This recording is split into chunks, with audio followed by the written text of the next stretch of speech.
Bonjour, contente de vous retrouver par ici. Alors, que faire lorsque l'anxiété, l'angoisse est tellement montée haut que on n'arrive plus à mettre en place, ne serait-ce que la cohérence cardiaque ou quelques pratiques de respiration ou même une visualisation, qu'on est à un stade d'angoisse tel qu'on n'a plus accès à ces pratiques d'apaisement corporel, mental et émotionnel. Comment on fait quand on est là? Je suis Fabienne Baez, je suis sophrologue et je vous accompagne vers un retour à l'équilibre, équilibre mental, émotionnel et corporel. J'utilise les fleurs de Bach, les techniques de sophrologie bien sûr, l'accueil, la CNV pour le relationnel et revenir à la paix intérieure. Voilà, c'est ce que je vous souhaite. Donc, comment faire quand on est perché si haut dans l'angoisse que plus rien ne semble accessible pour revenir à un état de détente? Je vous en parle parce que j'ai eu cette conversation avec une amie il n'y a pas longtemps et c'est une situation qui s'est déjà produite euh, en visio avec une cliente qui était désespérée, qui était dans un état d'angoisse tel qu'il a bien fallu agir à distance pour essayer de la ramener. Euh, et je voyais bien que son mental n'était pas d'accord. C'est paradoxal, mais le mental, quand il se retrouve perché dans son anxiété, comme il est dans un état, on va dire, de surchauffe, dû a un besoin de s'adapter aux dangers potentiels, hein. Lui, il est en mode survie, comme le corps. Et ben le faire revenir dans la place, c'est compliqué parce qu'il n'en a pas envie du tout. Parce que pour lui, revenir dans la place, c'est peut-être revenir dans le danger. Voyez, le système nerveux, il fonctionne comme ça. C'est le principe du stress. Alors, je ne vais pas vous faire un cours, mais sachez que quand il y a un stimuli extérieur qui est potentiellement considéré par un danger, par notre perception, euh, eh bien le corps va se mettre en alerte, en alarme, et il va mobiliser toutes ses ressources pour pouvoir s'adapter et faire face à ce qui lui est présenté. Donc le stress, c'est très positif en fait. Mais il arrive que cet état d'angoisse et d'adaptation à quelque chose de dangereux, eh bien, ce soit généralisé, c'est-à-dire que en permanence, le système nerveux est sur son mode ressource. Cela arrive lorsque notre stress régulier et quotidien n'est jamais stabilisé, ce qui fait que on n'a plus conscience d'être en état de stress. On pense que cet état est normal. Du coup, nos ressources nous usent beaucoup plus vite. Le système nerveux autonome, c'est tout ce dont on ne s'occupe pas. On n'a pas besoin de s'occuper de notre système cardiovasculaire, et heureusement, je n'ai pas besoin de dire à mon cœur de battre pour qu'il batte. On n'a pas besoin de s'occuper de notre respiration. Je n'ai pas besoin de commander à mes poumons de se remplir d'oxygène. Ça se fait tout seul. Et mon système digestif, c'est pareil. J'ai pas besoin de lui dire maintenant tu digères ou là tu t'arrêtes, tu fais une pause. Non, voilà, j'ai pas d'action dessus. Sauf que on peut complètement induire un ralentissement de toute cette mobilisation de ressources en agissant sur notre respiration, en ayant une respiration volontaire, ce qui va calmer le rythme cardiaque. De fait, ça va induire le calme du système cardiovasculaire. Et bien évidemment, réduire les tensions. Et on va passer en mode détente. Mais bon, ça, c'est pas toujours évident de le faire. Quand justement, je vous le dis, c'est monté tellement haut, on a une charge d'angoisse qui est telle que c'est comme si notre corps était sous pression, ça crée une espèce de tunnel comme ça, et le mental, qu'est-ce qu'il a fait? Pressuriser, boum, il est monté et il est en haut là. Il est sorti, il est en plein, en roue libre, il est dans son délire, il est dans son illusion. Et le faire revenir, c'est très difficile parce que là, on n'a plus d'impact sur lui. C'est difficile de l'attraper et de le remettre. Alors, je vais vous donner une petite astuce pour bluffer le mental, c'est-à-dire pour le ramener discrètement dans le corps sans le lui dire. Sans lui dire oh là là, je suis en stress, écoute mon mental. On va s'asseoir, on va faire une petite cohérence là, 5 temps d'inspire, 5 temps d'expire sur 5 minutes et tu vas voir, ça va aller mieux. Lui, il fait bah non, j'ai pas envie d'aller mieux parce qu'il y a un danger. Donc moi, je suis en adaptation. Ok? Donc pour le faire descendre sans qu'il s'en rende compte, on va utiliser nos 5 sens. Parce que les 5 sens vont nous ramener dans le corps. Le truc, c'est que si on est là-haut, trop perché, il faut revenir dans le corps. Parce que dans le corps, il y a la réalité de ce qui se passe. Ok?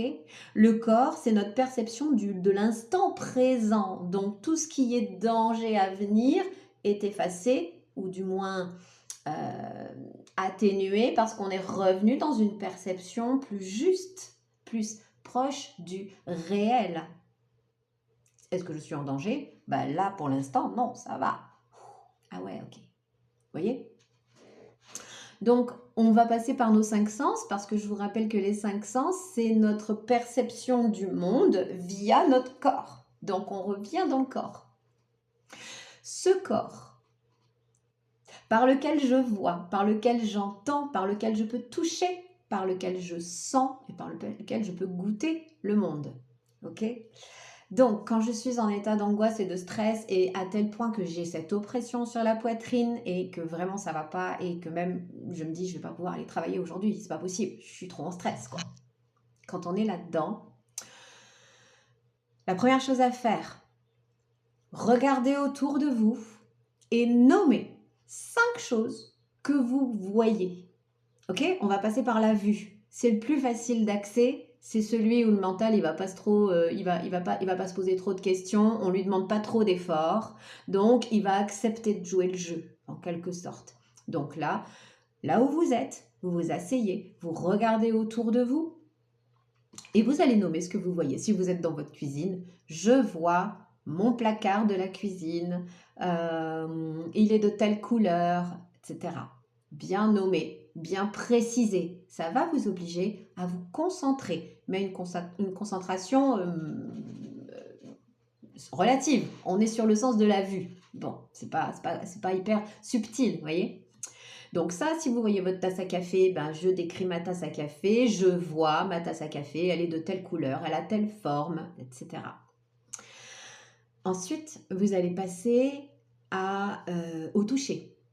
Le toucher, c'est pareil, c'est accessible. Donc, vous allez toucher 4 choses. On va faire 5, 4, 3, 2, 1, suivant les 5 sens. Et on va ramener le mental discrètement, insidieusement comme ça, pof, pof, pof, sans lui dire, il va revenir dans le corps. Donc, 5 choses que je vois, le toucher, 4 choses que je peux toucher.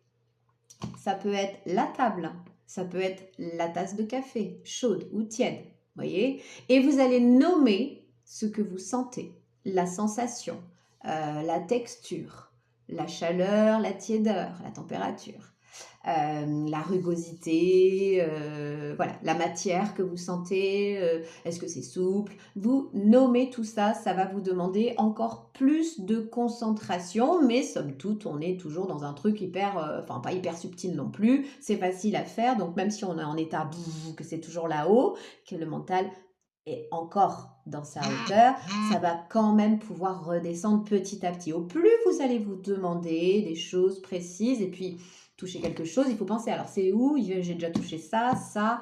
Vous pouvez toucher votre propre peau, votre propre température, le battement de votre cœur. Alors là, on est plus dans quelque chose de subtil. On y vient, subtil.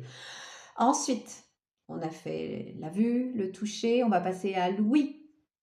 J'entends, on en est au 3. J'entends 3 choses. Qu'est-ce que je peux entendre? Qu'est-ce que je perçois? Et on va décrire. Alors c'est pareil, Mais cette fois-ci, il va falloir plus de concentration, plus de subtilité. On va devoir vraiment se poser. J'entends les oiseaux dans l'arbre à côté. J'entends le bruit des voitures. Est-ce qu'il y a beaucoup de voitures? J'entends peut-être le grésillement de mon frigo. Vous voyez, on va dans le subtil. Et là, on ramène vraiment dans le corps. Et ces sensations, tout ça, ça se passe à l'intérieur de nous. C'est de la perception, je vous dis. OK? Et on continue avec l'odorat.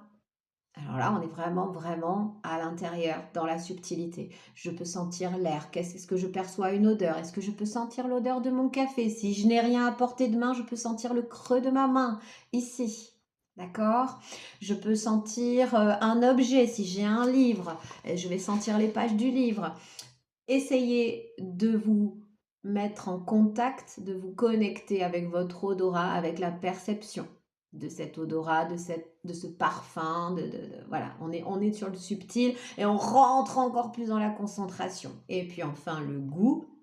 Donc, deux choses à sentir, une chose à goûter. Si vous avez votre café, tant mieux, goûtez votre café et posez-vous la question de quel goût ça a, quel endroit dans mes papilles, qu'est-ce que ça me rappelle, etc. Sucré, salé, amertume, tout y passe. Et si vous n'avez rien à goûter, goûtez votre propre salive. Et oui.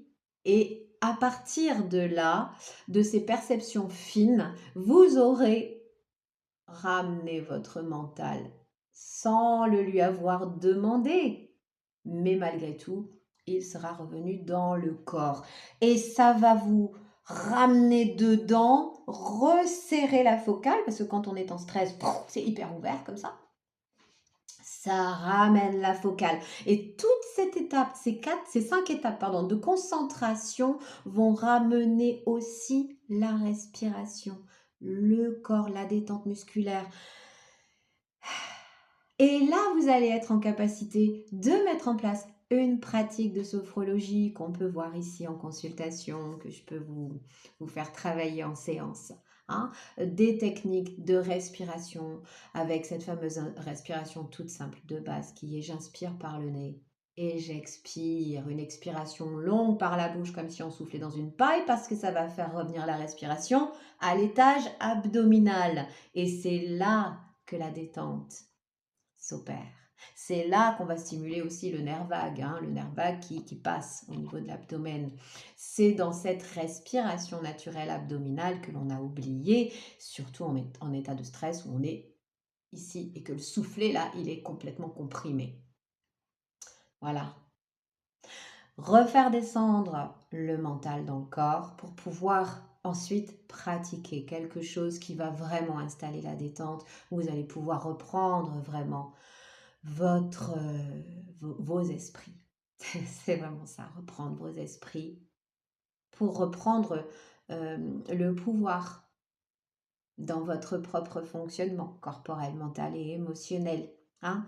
Puis visualiser peut-être des choses positives, un moment où vous avez un souvenir agréable, un lieu agréable, quelque chose qui vous connecte instantanément. Ça, on le fait en travail, en sophro, avec des visualisations de situations qui immédiatement vont vous reconnecter à un état de détente. Donc tout ça, vous allez pouvoir le mettre en place maintenant que votre mental n'est plus en rébellion et n'est plus réfractaire. Hein. Parce que tout ce qui était tourné vers l'extérieur et vers le danger est de nouveau vers l'intérieur. Et la sécurité, elle est à cet endroit. Toujours. Toujours. La sécurité, elle est dedans. Elle est au centre. Elle est là. Voilà les amis, j'espère que ce partage vous sera utile, même si je ne vous souhaite pas d'anxiété, je ne vous souhaite pas d'être dans cet état-là, mais malheureusement cela arrive et parfois la graine de l'anxiété va se poser à un endroit, on ne l'aura pas vu venir et puis on se dit qu'on maîtrise et puis discrètement la plante grandit et prend toute la place et hop, nous voilà en mode survie. On ne s'en était même pas rendu compte. Donc je vous souhaite beaucoup de détente. Prenez le temps de respirer, prenez le temps de vous poser. Voilà, revenir à l'équilibre. Bien, je vous souhaite une belle journée, belle soirée, bel après-midi, là où vous en êtes. Et puis, n'hésitez pas à me partager vos expériences sur ce procédé qui a fait ses preuves. Mais quand même, ça m'intéresse de voir comment vous le vivez dans votre expérience personnelle, ce retour aux cinq sens dans le corps. Et je vous dis à bientôt.